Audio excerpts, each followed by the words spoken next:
ગર્ભ સંસ્કાર એ માત્ર ને માત્ર કોઈ 1 કલાક કે 2 કલાકની વસ્તુ નથી. એ સમગ્ર ગર્ભાવસ્થા દરમિયાન ચાલતી આખી પ્રોસેસ છે. સીમંત થાય, જ્યારે મહિલાઓ ગર્ભવતી થાય ત્યારે એમને સીમંત કરવામાં ત્યારે જનરલી આપણે એને એવું સમજીએ છીએ કે આ પણ ગર્ભ સંસ્કાર જ છે.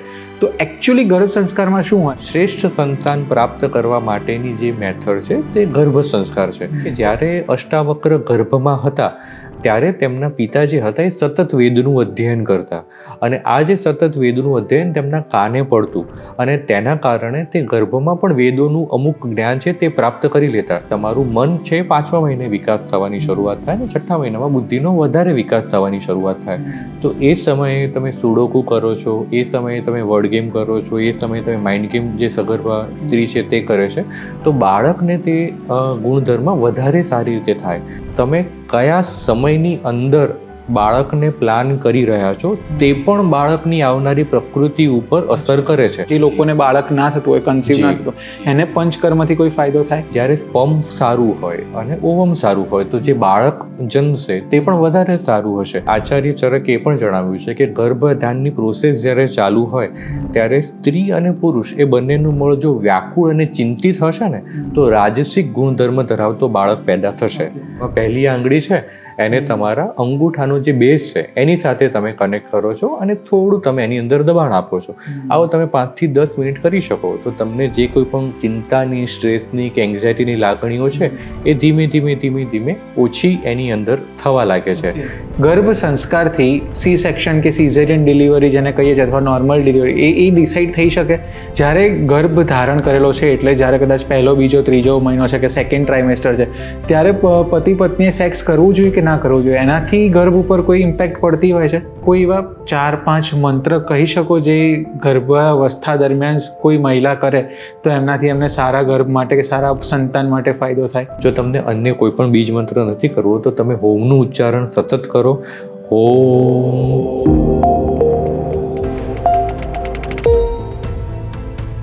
હાય, વેલકમ ટુ વીટીવી પોડકાસ્ટ. આજના પોડકાસ્ટનો સબ્જેક્ટ શું છે તો તમને મોટા ભાગે ખબર પડી જ ગઈ હશે. અમે વાત કરી રહ્યા છીએ ગર્ભ સંસ્કાર વિશે. આ પોડકાસ્ટમાં તમને જાણવા મળશે કે ગર્ભ સંસ્કાર ખરેખર શું છે. શું કોઈ વૈદિક પ્રક્રિયા છે? શું માત્ર હોમ હવન એ ગર્ભ સંસ્કાર છે કે પછી ગર્ભ સંસ્કાર એનાથી કંઈક વધારે છે? શું મન ગમતું બાળક મેળવવા માટે ગર્ભ સંસ્કાર છે કે શું માત્ર પુરુષ બાળક એટલે કે છોકરો પેદા કરવા માટે ગર્ભ સંસ્કાર જરૂરી છે? જ્યારે સ્ત્રી પ્રેગ્નેન્ટ હોય ત્યારે સંભોગ કરાય કે ન કરાય, આવી બહુ બધી વાતો વિશે અમે આ પોડકાસ્ટમાં ચર્ચા કરી છે. અમારી સાથે છે ડૉક્ટર મિલિંદ તપોદન, જે પોતે આયુર્વેદાચાર્ય છે, શ્રેણિક હિલિંગ, પ્રાણિક હિલિંગ કરે છે, અને છેલ્લા 10 કરતાં વધુ વર્ષોથી પોતે ગર્ભ સંસ્કારની તાલીમ આપી રહ્યા છે. તો ચલો વાત કરીએ મિલિંદભાઈ સાથે, ડિટેલમાં સમજીએ કે ગર્ભ સંસ્કાર શું છે. વેલકમ મિલિંદભાઈ.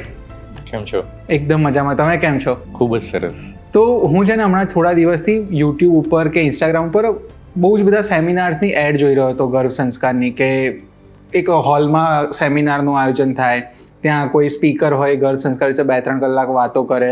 તો ત્યાંથી મને સૂઝ્યું કે ગર્ભ સંસ્કાર વિશે આજકાલ બહુ જ બધી વાતો થઈ રહી છે પણ અવેરનેસ બહુ ઓછી છે. તો બહુ બેઝિકથી શરૂ કરીને સમજવું છે કે એક્ઝેક્ટલી ગર્ભ સંસ્કાર છે શું?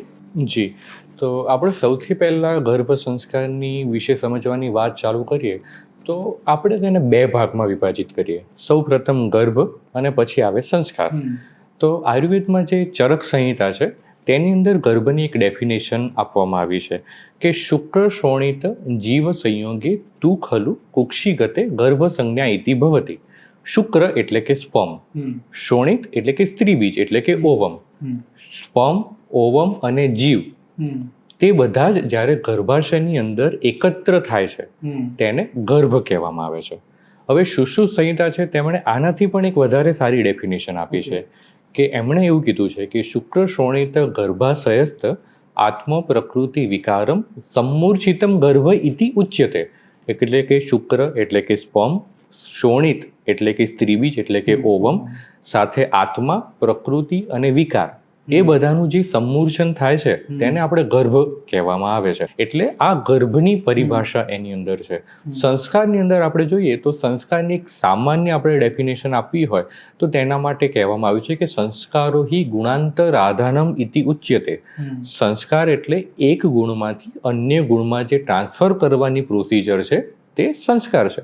હવે બ્રહ્મસૂત્રની અંદર આપણે જોવા જઈએ તો તેની અંદર એક બીજી ડેફિનેશન પણ આપવામાં આવી છે કે સંસ્કારો હિ નામ સંસ્કારસ્ય ગુણાધાનેન વા સાધ્યો શાપ નયનેન વા.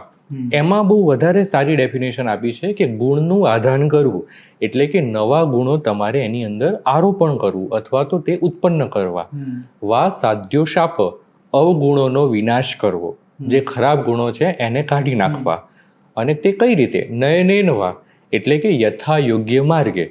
એટલે હવે આપણે જ્યારે આ બંને શબ્દને મિક્સ કરીએ તો તેની અંદર એવું કહેવામાં આવે છે કે જે શુક્ર, શોણિત અને આત્મા, સ્પર્મ, ઓવમ અને આત્મા એ બધાનું જ્યારે મિલન થાય છે ત્યારે એક ગર્ભ બને છે. એ ગર્ભની અંદર આપણે જે સારા ગુણો છે એનું આરોપણ કરવાનું છે, ખરાબ ગુણો છે એ આપણે કાઢી લેવા છે અને યથા યોગ્ય માર્ગે.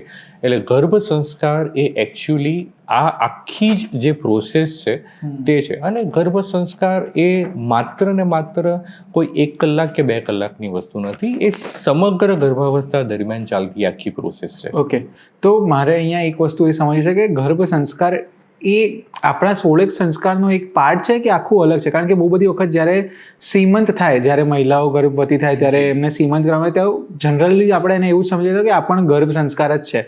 તો એકચ્યુઅલી ગર્ભ સંસ્કારમાં શું હોય અને સીમંત સાથે એને કોઈ લેવા દેવા છે કે નહીં? જે સીમંતોન્નયન વિધિ છે તે એકચ્યુઅલી આપણા જે 16 સંસ્કાર આપણા હિન્દુ શાસ્ત્રમાં વર્ણવવામાં આવ્યા છે તેનો એક ભાગ છે. ગર્ભ સંસ્કાર છે આપણા જીવનનો સૌથી પહેલો જે સંસ્કાર છે તે ગર્ભાધાન સંસ્કાર કહેવામાં આવ્યો છે. ગર્ભ સંસ્કાર એ તેની પહેલાંથી શરૂઆત થાય છે કે ગર્ભ સંસ્કારમાં તમે ગર્ભાધાન પહેલાં જ તમે એ ગર્ભમાં સારા ગુણોનો વિકાસ થાય તે માટેના પ્રયત્નને શરૂઆત કરી દો છો.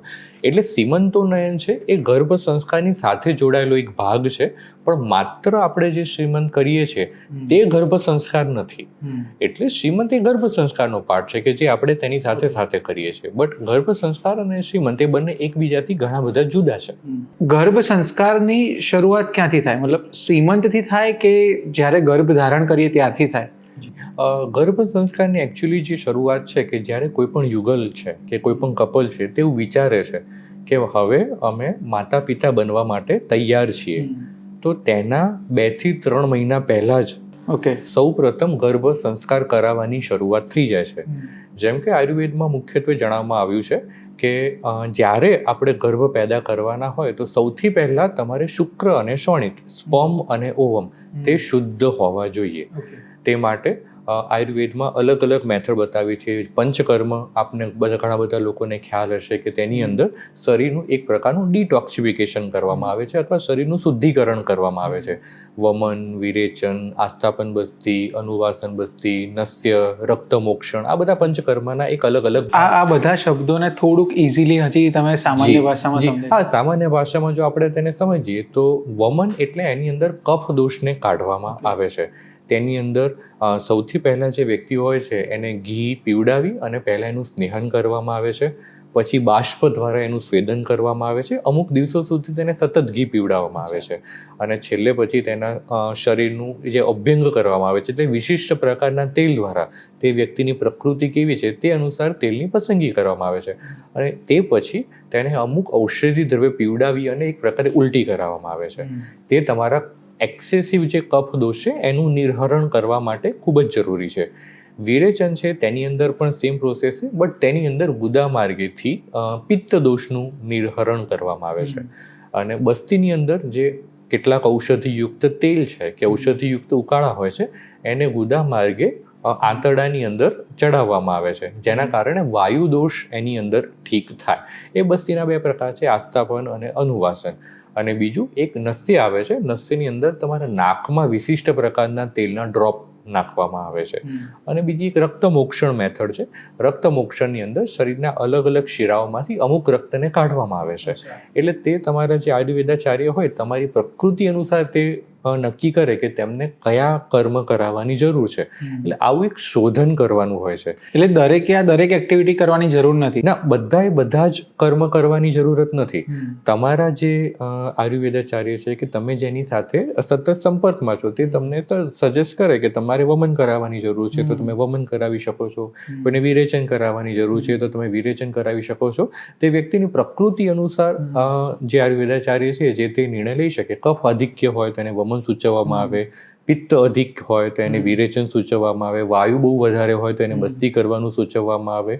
એટલે વ્યક્તિ અનુસાર એ બદલાતું જાય. એટલે સામાન્ય માણસો માટે જો આપણે થોડું આને ઇઝી ભાષામાં કહીએ તો જેમ આપણે અમુક ટાઈમે હેલ્થ ચેકઅપ કરાવતા હોઈએ છીએ, એ આ એક પ્રકારનું હેલ્થ ચેકઅપ ને પછી એની સારવાર જ છે, પણ આપણે એને આયુર્વેદની પ્રવૃત્તિ પ્રમાણે કરીએ. આપણે મૂળ જે વધારે પડતા દોષો જમા થઈ ગયા છે તમારા શરીરમાં એનું આપણે ડિટોક્સિફિકેશન કરવાનું છે. સામાન્ય ભાષામાં આપણે કહીએ તો જે આપણા શરીરમાં વધારે પડતું જમા થઈ ગયું છે આપણે તેને બહાર કાઢી લઈએ છીએ.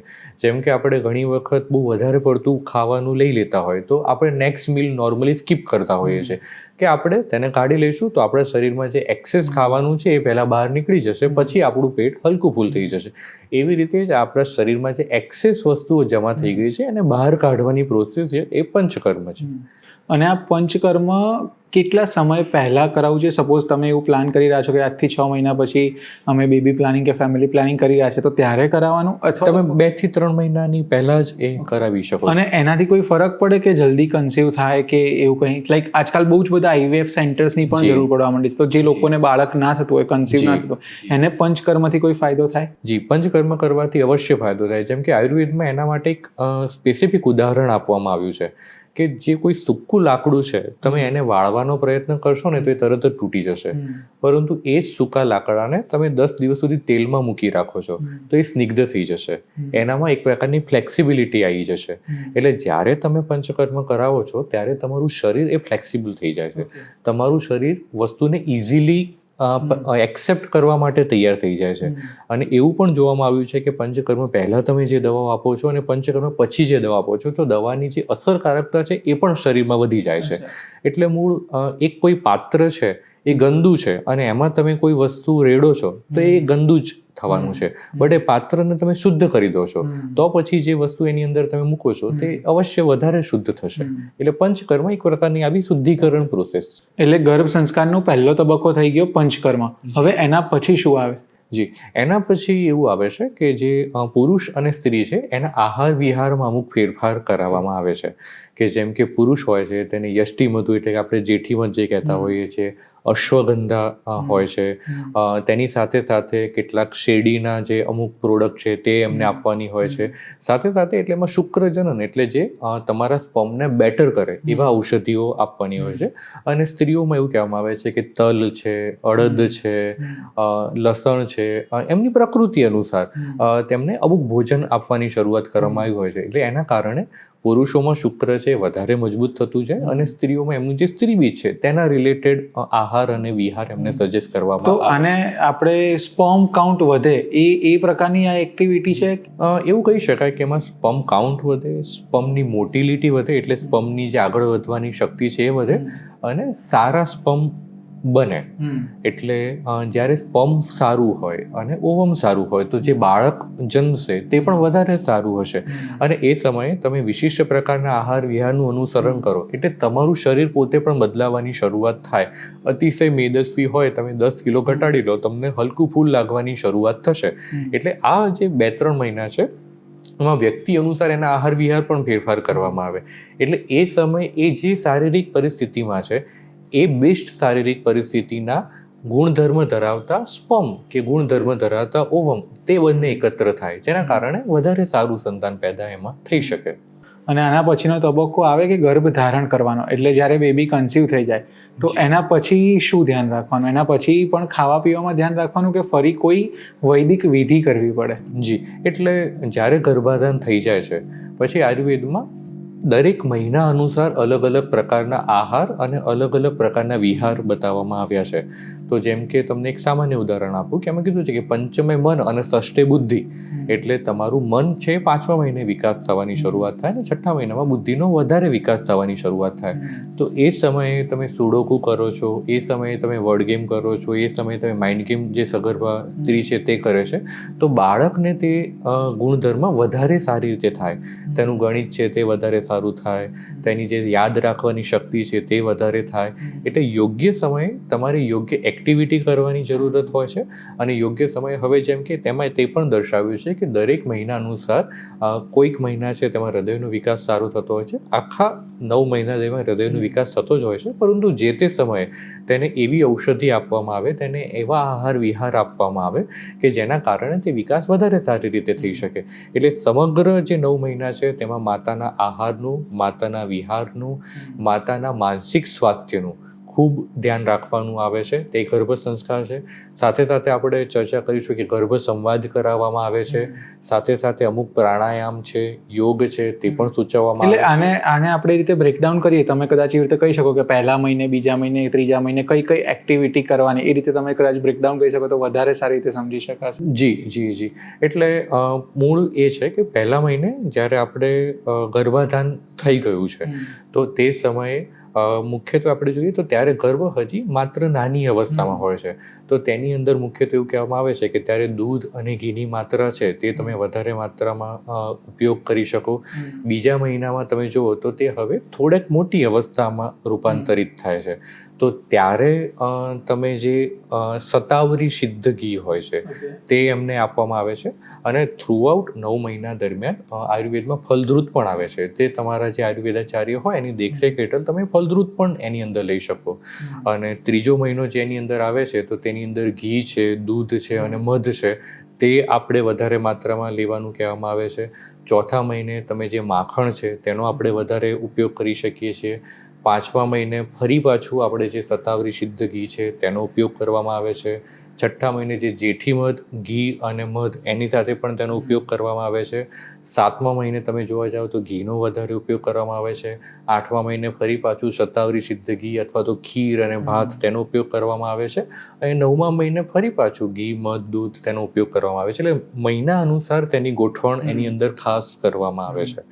તમે 9 મહિના દરમિયાન કયા પ્રકારનું ઘી અને તેલ ખાવું કે શું એક્ટિવિટી કરવી એની તો વાત કરી, પણ આમાં પર્ટિક્યુલર કંઈક એવું મેન્શન છે કે કયા પ્રકારની વાનગીઓ, જેમ કે કદાચ આપણે હિંગના લાડુ ને સૂંઠના લાડુ ને એવું બધું આપણા મમ્મીઓ ને બધા બનાવતા હોય છે, તો પર્ટિક્યુલર એવી કોઈ વસ્તુઓ છે કે આ વાનગી ટાળવી, આ વસ્તુઓ ટાળવી કે આ ખાવાથી ગર્ભ સારો રહે? જી, એટલે મુખ્યત્વે આપણે સમગ્ર ગર્ભાવસ્થા દરમિયાન જોઈએ તો સૌથી પહેલાં આપણે સામાન્ય ભાષામાં કહીએ સાદો, સરળ, સુપાચ્ય ખોરાક કે જે ઘરમાં બનાવેલો હોય અને તાજો હોય. તો સૌથી પહેલાં આ આપણે પેટર્નને ફોલો કરવી જોઈએ.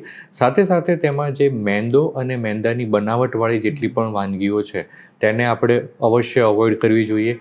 તેની સાથે જેટલી પણ આથાવાળી વસ્તુઓ છે તે આથાવાળી વસ્તુઓનો આપણે ત્યાગ કરવો જોઈએ, કારણ કે આથાવાળી વસ્તુ કહેવાથી આયુર્વેદ અનુસાર વાયુ દોષ એની અંદર સતત વધતો રહે છે. એટલે આથાવાળી વસ્તુઓ છે તેનો આપણે સતત ત્યાગ કરવો જોઈએ. અને આ ઉપરાંત વધુ પડતું તીખું અને વધુ પડતું તળેલું આ વસ્તુને આપણે અવગણવાની છે. ઘણી બધી વખત લોકો કહેતા હોય છે કે અમે લોકો ફળોનો જ્યુસ લઈએ છીએ, પરંતુ જે ફળો તમે આખા લઈ શકતા હોય તે ફળોને તમે આખા જ લો, કારણ કે તેના ફાઇબર કન્ટેન્ટ ઘણી વખત ઘટી જતું હોય છે. તમે એને જ્યુસમાં રૂપાંતરિત કરતા હો ત્યારે જે ફળો તમે આખા લઈ શકતા હોય તેને આખા જ લો. આ ઉપરાંત કેટલાક એવા શાકભાજી છે કે જે તમારા વાયુ દોષને વધારે છે, જેમ કે ગાજર છે, ભીંડા છે, રીંગણ છે, ગુવાર છે. તો આ બધી જ્યારે તમે વનસ્પતિનું શાક લેતા હો ત્યારે તમારે ખાસ એ ધ્યાન રાખવાનું કે તેની સાથે વાયુને ઘટાડે તેવા તમે સાથે રાખો, કે જે તે સમય દરમિયાન તમે અજમો એની અંદર વાપરી શકો કે જેના કારણે તેનો વાયુવાળો ગુણધર્મ છે તે એની અંદર ઓછો થઈ જાય. અને આ સાથે સાથે કીધું છે આયુર્વેદમાં ખાસ કરીને કે કોઈ પણ રસનો અતિરેક ન હોવો જોઈએ.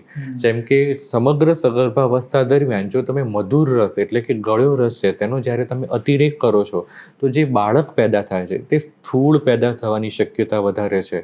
તેને ડાયાબિટીસ થઈ જવાની શક્યતા વધારે માત્રામાં હોય છે.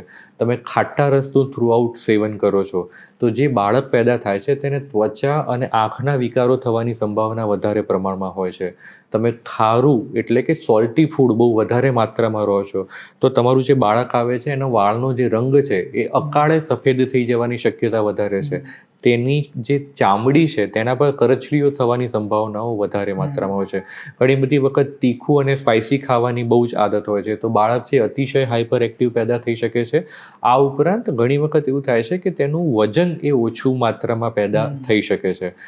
જો તમે તુરો ખોરાક વધારે લો છો તો કુપોષિત અને ઓછા વજનવાળું બાળક એની અંદર પેદા થઈ શકે છે. એટલે આપણે જે કોઈ પણ રસ છે તેને ખૂબ જ સમજી વિચારીને લેવો જોઈએ. કડવો રસ જ્યારે તમે વધારે માત્રામાં લો છો ત્યારે પણ એવું થઈ શકે છે કે બાળકની ચામડી છે વધારે પડતી શ્યામ વર્ણવાળી આવી શકે છે અથવા તો બાળકને ચામડી રિલેટેડ પણ કોઈ પ્રશ્નો થવાની શક્યતા વધારે રહે છે. એટલે કોઈ પણ રસનો અતિરેક ના કરશો, તેને તમે યોગ્ય રીતે કરો. અને આ ઉપરાંત સાથે સાથે જેમ કે ગાયનું દૂધ જો તમે લઈ શકો તો તે વધારે સારી રીતે તમે કરી શકો. જેમ કે ઘણા બધા ઘી અવેલેબલ હોય છે પણ જો તમને પોસિબલ હોય, શક્ય હોય તો ગાયનું ઘી તમે ખાસ રીતે લેશો. ગાયના દૂધની જે તાજી અને મોડી છાશ છે એ તમે તમારા ફૂડની અંદર ઉપયોગમાં કરી શકો. સાથે સાથે તમારા પ્રોટીનને જાળવી રાખવા માટે તમે મગ લઈ શકો. અત્યારે રાબ બહુ ઓછા લોકો બનાવતા હોય છે તો અત્યારે રાબને પણ તમે સગર્ભાવસ્થા દરમિયાન સતત લઈ શકો. એટલે આ બધા ફૂડ એવા છે કે જે તમારા ગર્ભને યોગ્ય રીતે પોષણ આપવા માટે ખૂબ જ મદદનું કાર્ય કરશે. જેટલું બને એટલું તમે જંક ફૂડને નિવારો અને તરત 2-3 કલાકના અંતરે જેમ જેમ તમને ભૂખ લાગતી જાય તેમ એમ તમે તે અનુસાર તે ખોરાકને લેતા જાઓ તો તમને સારામાં સારી એ સમય દરમિયાન અસર થશે.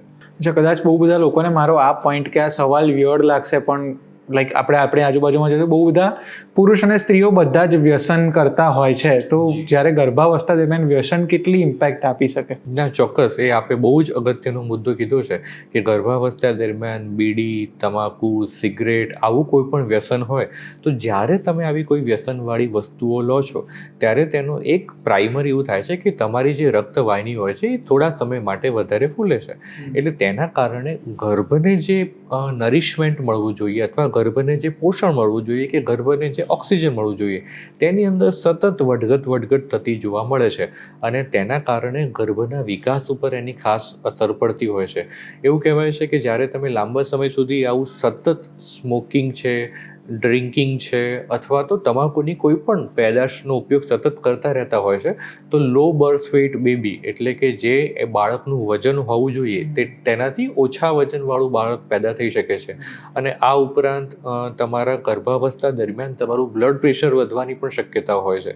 તેથી જ્યારે પણ આપ ગર્ભાધાન કરવાનું વિચારો તો વ્યસનને સૌથી પહેલાં તમારા શરીરમાંથી કાઢી નાખો તો જ તમારું બાળક સ્વસ્થ અને તંદુરસ્ત રહેશે.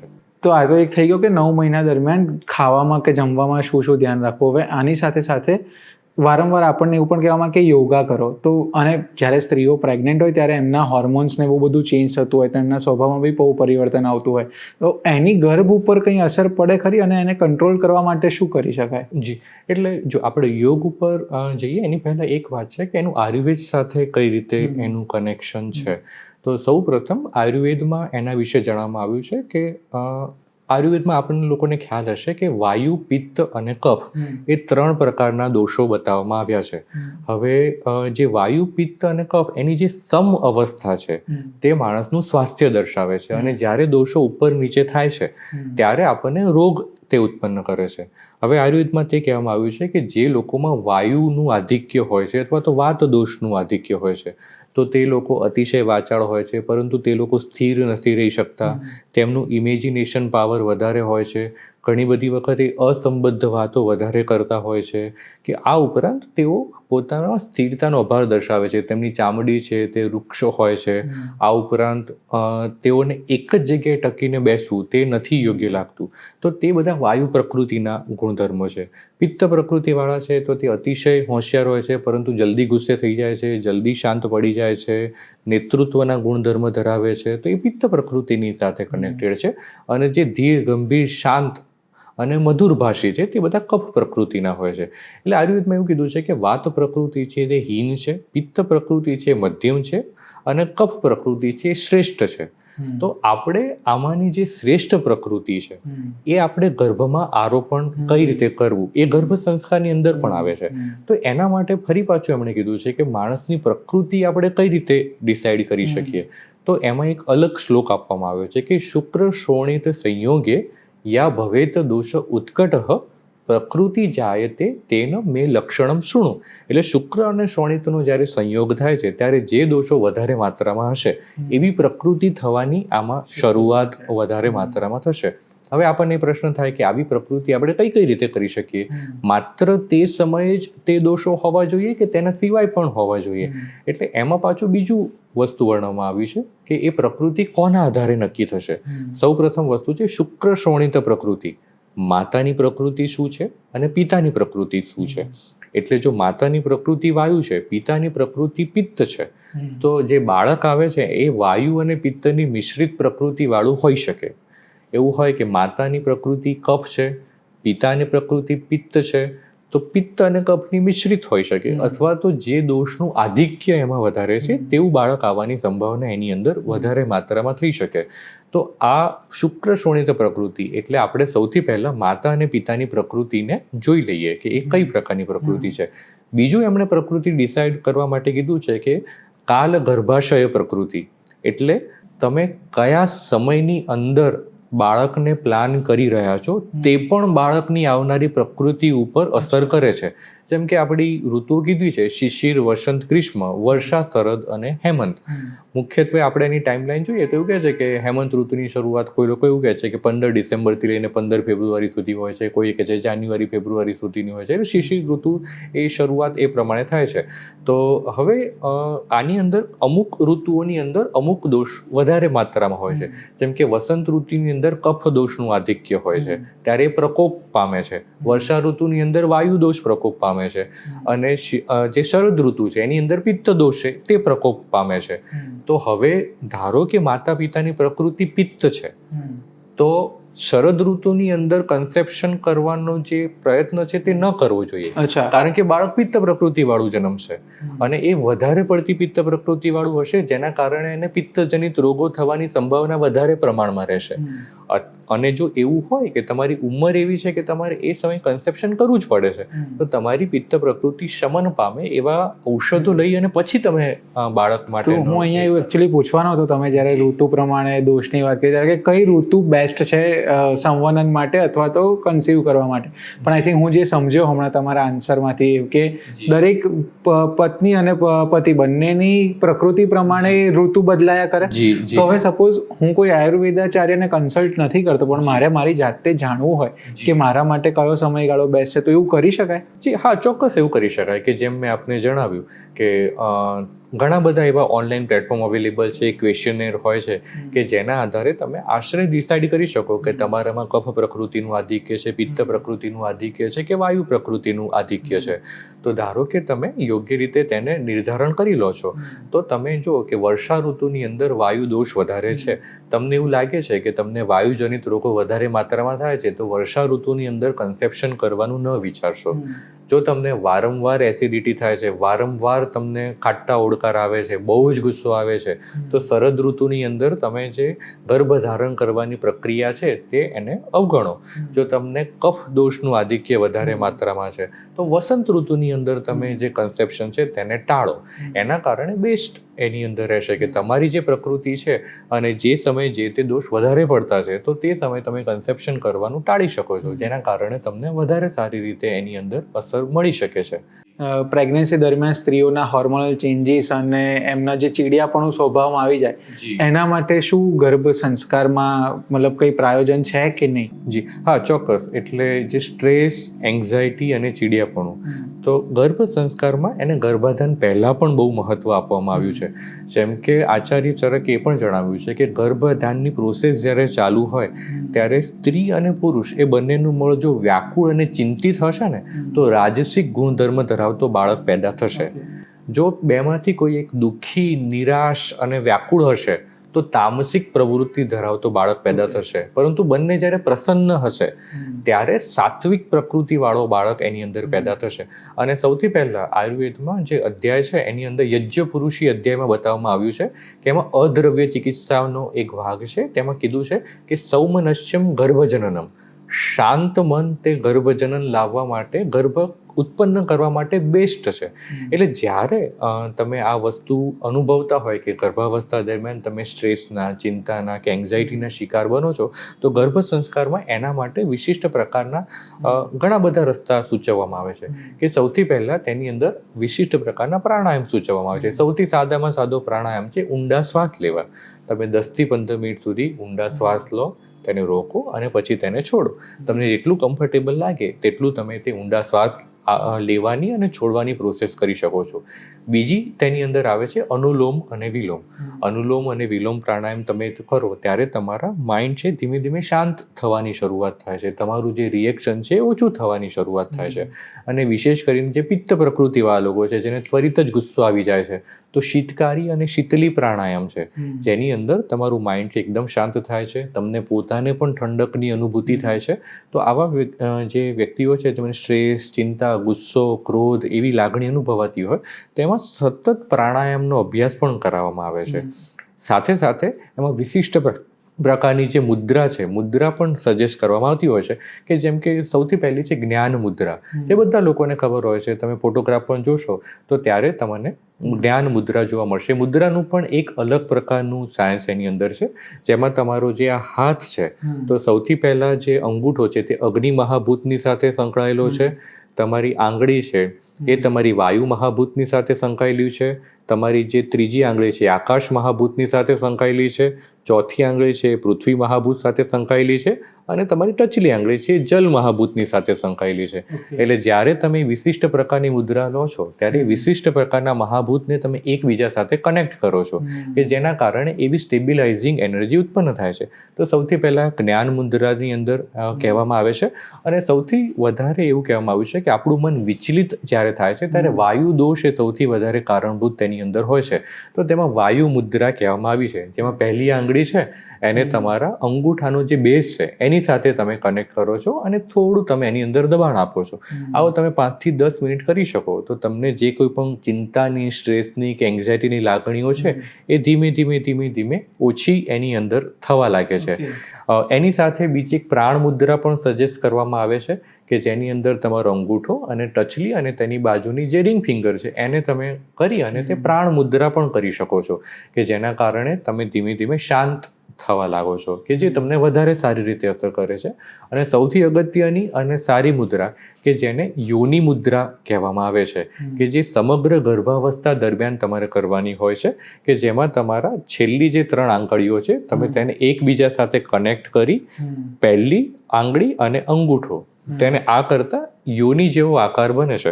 તે યોની જેવો આકાર છે તમે તમારા પેઢુના ભાગે રાખી અને 10 થી 15 મિનિટ કરો તો ગર્ભાશય સાથે જે સંકળાયેલી વસ્તુઓ છે તેના રિલેટેડ તમને જે કંઈ પણ પ્રોબ્લેમ થાય છે તેમાં પણ તમે એક શાંતિનો અહેસાસ કરશો. એટલે પ્રાણાયામનો પણ તમે ઉપયોગ કરો છો, સાથે સાથે જે હસ્ત મુદ્રાઓ છે તેનો પણ તમે ઉપયોગ કરો છો. અને સાથે સાથે એમાં અમુક યોગાસનો પણ સૂચવવામાં આવે છે, કે જેની અંદર કોણાસન છે, બદ્ધ કોણાસન છે, વૃક્ષાસન છે, તાડાસન છે. તે તમારા શરીર કેવું છે, શરીરની ફ્લેક્સિબિલિટી કેવી છે, તમારું વજન કેવું છે અને તમારો કયો ગર્ભાવસ્થા છે તેના આધારે યોગાસન પણ સૂચવવામાં આવે છે. એટલે યોગ, પ્રાણાયામ અને મુદ્રા એ ત્રણેયનો આપણે જ્યારે અભ્યાસ કરીએ છીએ ત્યારે તમારું મન આપોઆપ જ શાંત થવાની શરૂઆત થાય છે. એટલે જ્યારે કોઈ પણ સ્ત્રી આવી અનુભવતી હોય ત્યારે તેને આ ખાસ વિશિષ્ટ સૂચવવામાં આવે છે. અને જ્યારે આપણે એનો નિયમિત તમે અભ્યાસ કરો છો ત્યારે તમારું સ્ટ્રેસ, એન્ઝાઇટી બધું જ આપોઆપ જ શાંત થવાની શરૂઆત થઈ જાય છે. વચ્ચે તમે એક વાત કરી ગર્ભ સંવાદની. સંવાદ એટલે કદાચ આપણે સમજી શકીએ કે વાતો કરવાની છે, તો ગર્ભ સંવાદ એટલે ગર્ભ સાથે વાતો કરવાની. અને કેવી વાતો હોવી જોઈએ અને એનાથી શું ઇમ્પેક્ટ આવે? જી, આ ગર્ભ સંવાદ છે કે જેમ મેં આપણે જણાવ્યું કે 5મે મન, 6ઠે બુદ્ધિ. એટલે જેમ જેમ ગર્ભ મોટો થતો જાય છે તેમ તેમ તેની અંદર રહેલી જે સેન્સીસ છે તે વધારે ડેવલપ થતી જાય છે.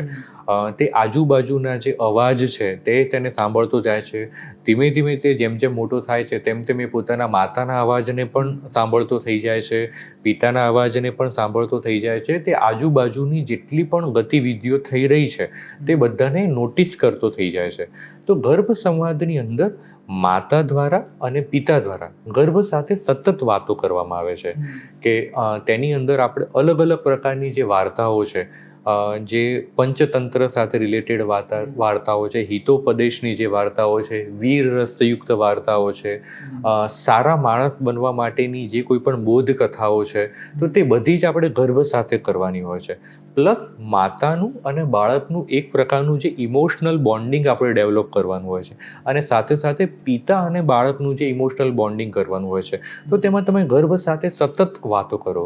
જેમ કે જ્યારે તમે સવારે ઉઠો છો તો ત્યારે તમે ગર્ભ સાથે વાત કરો, જેમ તમે તમારા પરિવારજનો સાથે વાત કરો છો કે બેટા તું ઉઠી ગયો છે, બેટા તું હવે આ કરીશું, હવે આપણે ખોરાક લઈશું, હવે આપણે સંગીત સાંભળીશું, આ સંગીત સાંભળવાથી તારા ઉપર આવી અસર થશે.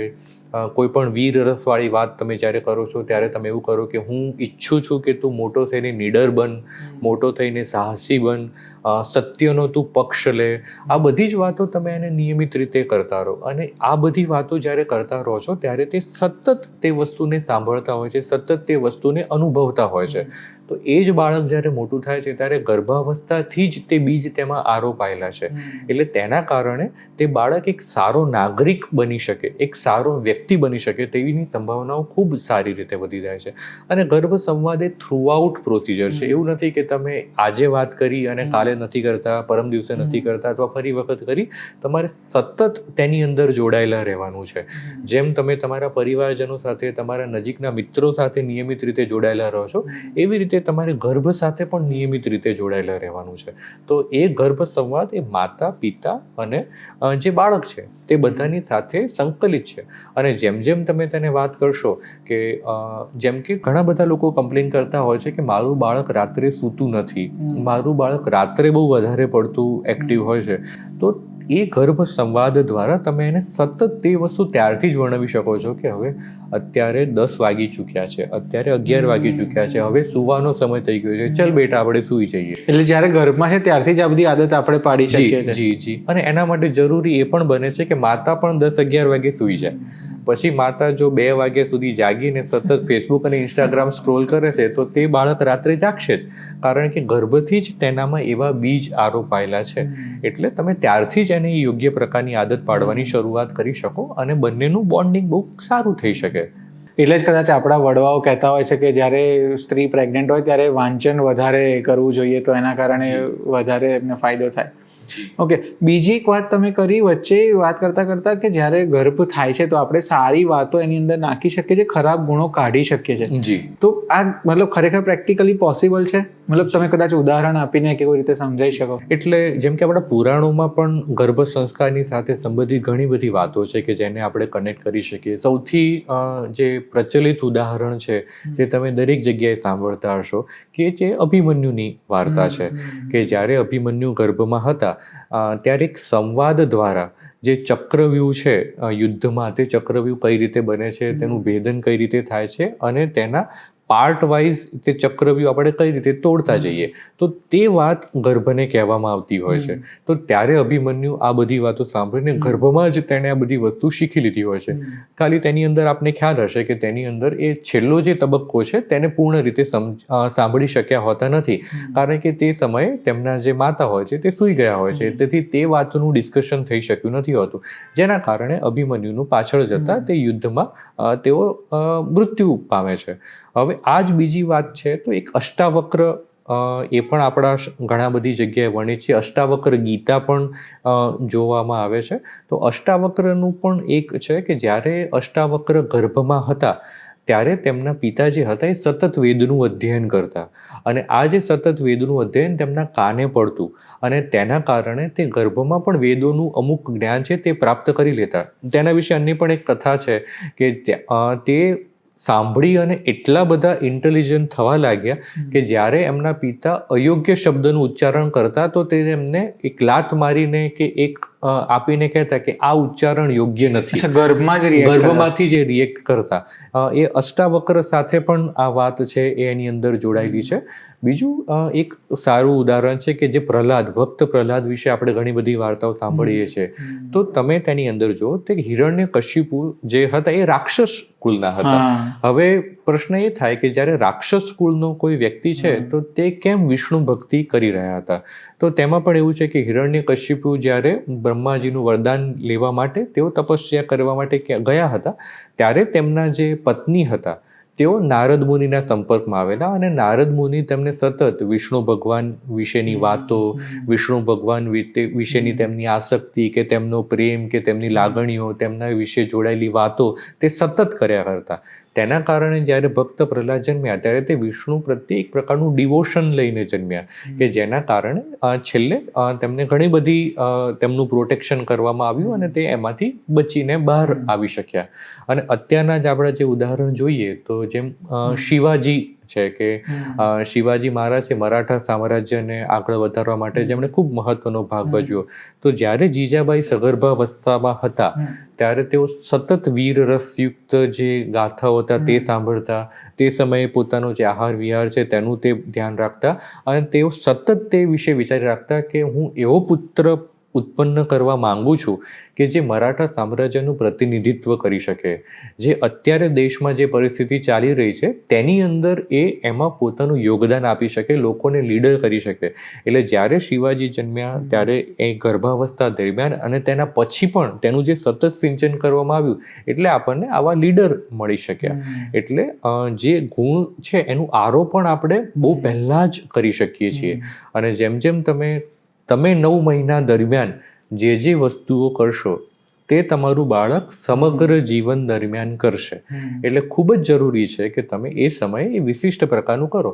એ સમયે તમે વાંચન કરી શકો છો, યોગ પ્રાણાયામ અને મુદ્રાનો અભ્યાસ કરી શકો છો, યોગ્ય પ્રકારનું મ્યુઝિક તમે સાંભળી શકો છો, શાસ્ત્રીય સંગીત તમે સાંભળી શકો છો કે જે તમારા મગજને શાંત કરે, જે તમારી એન્ઝાયટીને ઓછી કરે. તો તે ખૂબ જ એની અંદર આપણે એટલે જનરલી જ્યારે બાળક કેવું બનશે મોટું થઈને એની વાત હોય ને તો સંસ્કારની વાત આવે ને સંસ્કાર આપણે એવું થાય કે બાળક સમજણું થાય ત્યારથી આપવાની શરૂ. પણ છેલ્લા અડધો કલાકમાં હું તમારી પાસે જે સમજ્યો છું એ પરથી લાગે જ્યારે તમે એવું વિચારી રહ્યા છો કે અમે હવે ફેમિલી એક્સપાન્ડ કરીશું ત્યારથી જ એ આખી પ્રોસેસ શરૂ થઈ જાય છે. હા, હું બરાબર સમજુ? જી, એના ચોક્કસ બરાબર છે. કારણ કે ગર્ભ સંસ્કાર એ ગર્ભ ધારણ કરતાની પહેલા, ગર્ભાધાન પછી, સમગ્ર ગર્ભાવસ્થા દરમિયાન અને જ્યારે બાળકનો જન્મ થઈ જાય છે એના પછી પણ અમુક સમય સુધી સતત ચાલતી પ્રોસેસ છે. કે મૂળ એ છે કે જ્યારે તમે કોઈ એક બીજ છે એને જ્યારે તમે જમીનમાં દાટો છો ત્યારથી જ એ વૃક્ષ બનવાની પ્રોસિજર શરૂઆત થઈ જાય છે. એટલે જ્યારે બીજ દટાય છે તો એની પહેલાં તમે એની આજુબાજુની જમીન છે તેને યોગ્ય કરી લો છો, તેમાં તમે ખાતર નાખો છો, તેને સતત પાણીનું સિંચન કરો છો, તેને અયોગ્ય જે જીવડા છે એનાથી દૂર રાખો છો. પછી જ્યારે કળીના રૂપે કે છોડ રૂપે વિકાસ પામે છે ત્યારે પણ તમે એનું સતત પ્રોટેક્શન કરો છો. ત્યારે તે જઈ અને વૃક્ષમાં પરિણમે છે અને પછી આપણે એના ફળનો સ્વાદ છે એ લઈ શકીએ છીએ. એટલે એ સતત ચાલતી પ્રોસિજર છે. જેમ તમે બીજ રોપો છો તેમ તેવી રીતે જ્યારે તરત જ જેવું તમે ગર્ભાવસ્થા માટેની પ્રિપેરેશન કરો છો ત્યારથી જ ગર્ભ સંસ્કાર શરૂઆત થઈ જાય છે. ઓકે, તો આમાં ગર્ભ સંસ્કારને જ્યારે વાત આવે ત્યારે મોટા ભાગે કારણ કે સ્ત્રીઓ પ્રેગ્નન્ટ હોય એટલે સ્ત્રીઓ વિશે જ વધારે વાત હોય, પુરુષો તો આપણે કરી જ નથી શકવાના એ વસ્તુ. એટલે પણ પુરુષો કઈ રીતે સહભાગી થઈ શકે અથવા એમનો શું રોલ હોય એક પતિ કે પિતા તરીકે? જી, જેમ કે આપણને ખ્યાલ છે કે આપણે જે માનવ છે એ 46 ક્રોમોઝોમથી બને છે. એમાં 23 જે હોય છે તે પિતા તરફથી આવે છે અને 23 એ માતા તરફથી આવે છે. એટલે જે ગર્ભ ઉત્પન્ન થાય છે તેમાં 50% પિતા અને 50% માતા. તેની અંદર એનો જે જીનેટિક કોડ બનવાનો છે તો એ બંનેમાં સૌથી પહેલાં આપણે સાયન્ટિફિકલી જોઈએ તો તે એકબીજા સાથે કનેક્ટ છે. અને સાથે સાથે એની અંદર જોઈએ કે હવે જ્યારે ગર્ભાધાન કરવા માટેની તમે તૈયારી કરી રહ્યા છો તો તે સમયે તમારી શારીરિક પરિસ્થિતિ કેવી છે, તમે શારીરિક રીતે બળશાળી છો, દુર્બળ છો, મધ્યમ છો, તે પણ તમારા ગર્ભાધાન ઉપર અસર કરી શકે છે. આ ઉપરાંત ગર્ભાધાનના જે 2 થી 3 મહિના પહેલાં જ તમારી ડાયટ ચેન્જ કરવાની છે તો તેમાં પણ પુરુષનો રોલ ખૂબ અગત્યનો છે. તે સમયે તેમ બંનેને એક વિશિષ્ટ પ્રકારના મંત્રોનું પણ સૂચન કરવામાં આવે છે કે જેના કારણે તેમનું મન છે તે પણ શાંત એની અંદર થઈ શકે.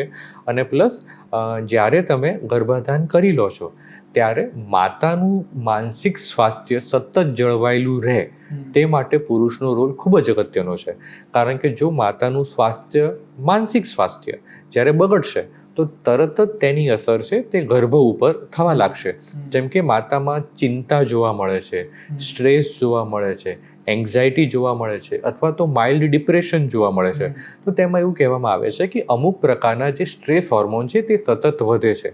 જ્યારે સ્ટ્રેસ હોર્મોન છે એ સતત વધે છે ત્યારે ગર્ભાશયથી બાળકને જે રક્તનો પ્રવાહ મળી રહ્યો છે તે ઓછો થાય છે.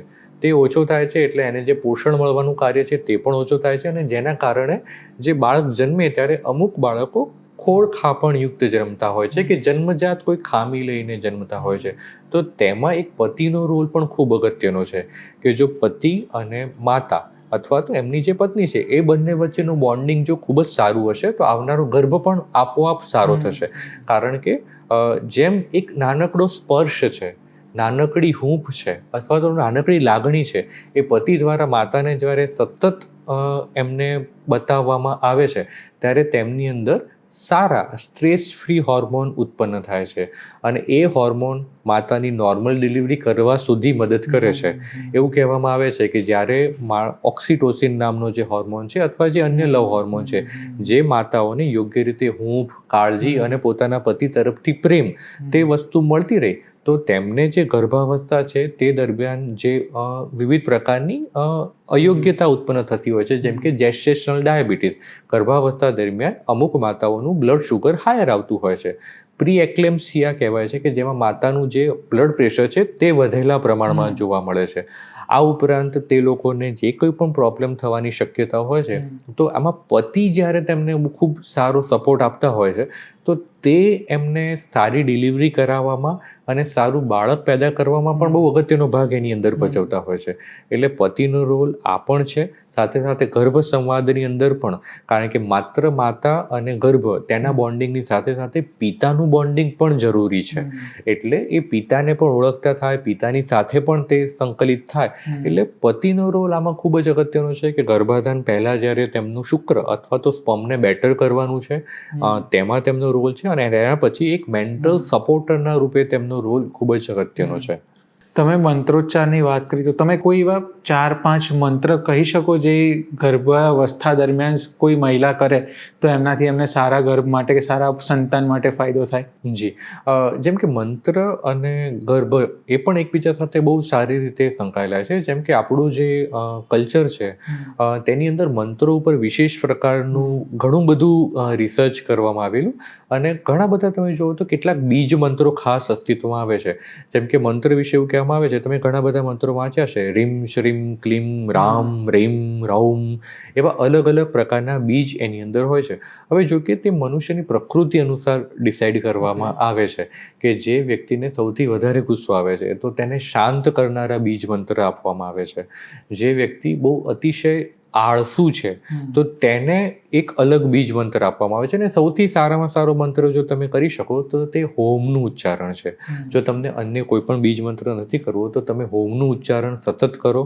હોમ એવું જ્યારે જે સગર્ભા માતા છે તે કરે છે અથવા તો સાંભળે છે તો તેના જે વાઇબ્રેશન પેદા થાય છે તે વાઇબ્રેશન એ ગર્ભ ઉપર પણ અસર એની અંદર ખાસ કરે છે. તમે હોમ નમઃ શિવાયનું ઉચ્ચારણ કરી શકો. તમે હોમ ગમ ગણપતયે નમઃ તેનું પણ ઉચ્ચારણ કરી શકો. તમારા જે આરાધ્ય દેવી હોય, તમે જેની અંદર અતૂટ વિશ્વાસ રાખતા હોય તેના પણ મંત્રનું તમે ઉચ્ચારણ કરી શકો. અને તેની સાથે સાથે જે આ બીજ મંત્રો છે તે વ્યક્તિની પ્રકૃતિ અનુસાર એને આપવામાં આવે છે કે વાયુ પ્રકૃતિના છે, પિત્ત પ્રકૃતિના છે કે કફ પ્રકૃતિના છે. અને તેની સાથે સાથે જ્યોતિષમાં પણ જે 9 મહિના છે, 9 મહિનામાં 9 ગ્રહો એકબીજા સાથે સંકળાયેલા બતાવવામાં આવે છે. તો એ મહિના અનુસાર પણ તેમના મંત્રો છે સતત બદલાતા રહેતા હોય છે. અને જેમ અત્યારે આપણને ખ્યાલ છે કે દરેક ઉચ્ચારણ છે એક પ્રકારનું વાઇબ્રેશન ધરાવે છે, એક પ્રકારની ધ્વનિ ધરાવે છે, અને તેના તરંગો તે અલગ અલગ પ્રકારના હોય છે. અને તમે જુઓ તો પાણીની અંદર આ તરંગો સૌથી વધારે તમને જોવા મળે કે જે તમે બોલી રહ્યા છો. તો ગર્ભમાં શું થાય છે, ગર્ભાશયમાં શું થાય છે, જે ગર્ભ છે તે એક પ્રકારના એમનિયોટિક ફ્લુઇડ અથવા ગર્ભની અંદર જે પ્રવાહી છે તેની અંદર એ ગર્ભ સતત તરતો હોય છે. એટલે માતા દ્વારા જ્યારે મંત્રોનું ઉચ્ચારણ કરવામાં આવે છે તો એ ગર્ભ જે છે એના મન ઉપર, એની બુદ્ધિ ઉપર પણ તેનું વિશેષ પ્રકારે અસર પડે છે. એટલે સૌથી અગત્યનું છે તમારી પ્રકૃતિ અનુસાર તમે તમારા મંત્રનું એ કરો. પ્લસ સારામાં સારો, સાદામાં સાદો જે મંત્ર છે ઓમ નમઃ શિવાય, ઓમ, એનું પણ તમે ઉચ્ચારણ કરી શકો. અને સાથે સાથે તમારા આરાધ્ય દેવ કે દેવી છે એની પણ તમે સાથે સાથે ઉપાસના અવશ્ય કરી શકો. ઓકે, હવે આપણે થોડુંક પોડકાસ્ટને સમઅપ તરફ લઈ જઈએ, પણ એની પહેલાં એક વસ્તુ મારે એ પૂછવી છે કે ગર્ભ સંસ્કાર એટલે એવું પણ માનવામાં આવે છે કે જ્યારે તમારે પુરુષ એટલે કે છોકરો જોઈતો હોય ત્યારે જ ગર્ભ સંસ્કાર કરવા જોઈએ. તો આ વાત સાચી છે કે ખોટી છે? ના, ગર્ભ સંસ્કાર એ કોઈ લિંગ નિર્ધારણ માટેનો કે કોઈ વિશિષ્ટ પ્રકારના લિંગને જ બાળક જોઈએ તે માટેનો ગર્ભ સંસ્કાર નથી. શ્રેષ્ઠ સંતાન પ્રાપ્ત કરવા માટેની જે મેથડ છે તે ગર્ભ સંસ્કાર છે. જેમ કે તમને એક સાદું ઉદાહરણ તમને આપું કે તમારી પાસે બટાકા અને ઘઉંનો લોટ છે, તો તેમાંથી તમે સામાન્ય શાક રોટલી પણ બનાવી શકશો, સૂકી ભાજી અને ભાખરી પણ તમે બનાવી શકશો, તમે તેમાંથી આલુ પરોઠા પણ બનાવી શકશો. તો જે શ્રેષ્ઠ વસ્તુ બનાવવાની છે તે ગર્ભ સંસ્કાર છે.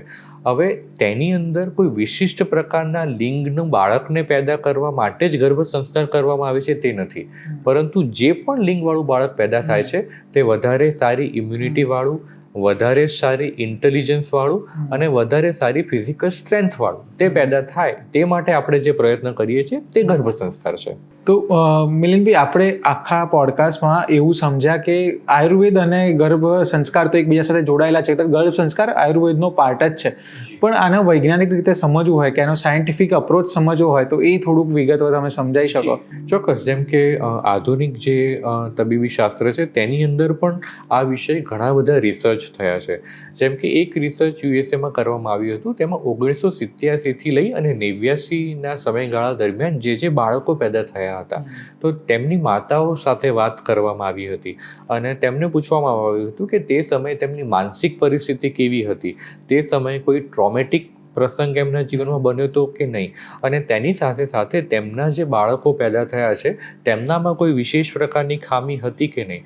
તો ઘણા બધા લોકો કે જેમને ખામીયુક્ત બાળકો જન્મ્યા હતા, જેને ક્લેફ્ટ પેલેટ કહેવામાં આવે છે, અથવા તો જેને તાળવું નથી હોતું, અથવા તાળવામાં છિદ્ર હોય છે, અથવા તો પછી હૃદયને લગતી કોઈ પણ બીમારીઓ એની અંદર જોવા મળતી હોય છે, અથવા સ્પાઇનલ કોર્ડની ન્યુરલ ટ્યુબ ડિફેક્ટ જોવા મળતી હોય છે, એ બધા જે માતાઓ હતી તેઓને પોતાના સમગ્ર સગર્ભાવસ્થા દરમિયાન એક કરતાં વધારે માનસિક આઘાતજનક પ્રસંગો તેમની સાથે બન્યા હતા, અથવા તો તેમની માનસિક પરિસ્થિતિ ખૂબ અયોગ્ય હતી અને તે લોકો સ્ટ્રેસના, એન્ઝાઇટીના કે ડિપ્રેશનના શિકાર હતા, જેના કારણે જે બાળક પેદા થયા તે કોઈ પ્રકારની ખોડખાપણ સાથે જન્મ્યા હતા.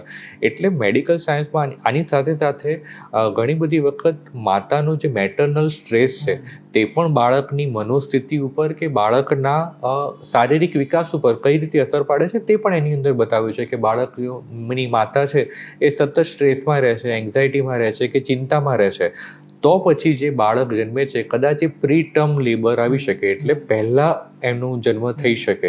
આ ઉપરાંત જેમ આપણે પહેલાં પણ થોડી ચર્ચા કરી કે ગર્ભાવસ્થા દરમિયાન તેમનું બ્લડ પ્રેશર છે તે વધી શકે છે, તેમના શુગરનું પ્રમાણ છે તે પણ એની અંદર વધી શકે છે, અને ઘણી બધી વખત કેટલાક બાળકોમાં જન્મજાત ખોડખાપણ સાથે જન્મવાના પણ પ્રસંગો બને છે.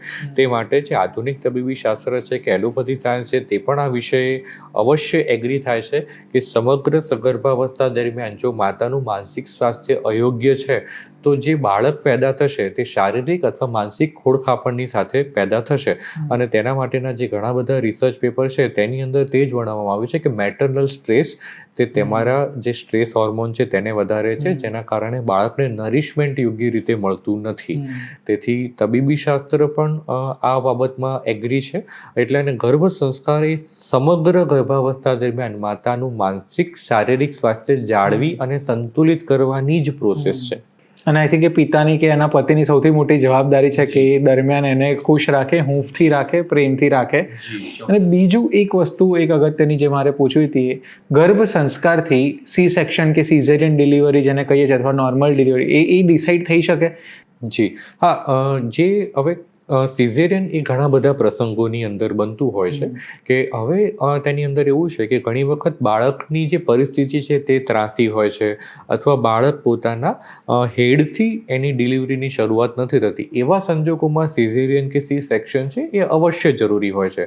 પરંતુ ઘણી વખત એવું થાય છે કે ફ્લુઇડની માત્રા ખૂબ જ ઓછી થઈ ગઈ છે અથવા તો ગર્ભાશયની અંદર જે કોન્ટ્રાક્શન થવા જોઈએ જેના કારણે બાળક બહારની બાજુ ધકેલાવું જોઈએ, તો તે ઘણી વખત માતાની અયોગ્ય માનસિક સ્થિતિના કારણે તે કોન્ટ્રેક્શન પેદા થતા નથી, જેના કારણે જે ગાયનેકોલોજીસ્ટ હોય છે ઘણા બધા સમય રાહ જોયા પછી પણ બાળકનું જ્યારે અવતરણ થતું નથી અથવા જે ગર્ભાશયના મુખને ખુલવાની જે પ્રોસિજર છે તે યોગ્ય રીતે નથી થતી, ત્યારે સિઝેરિયન સેક્શન કરતા હોય છે.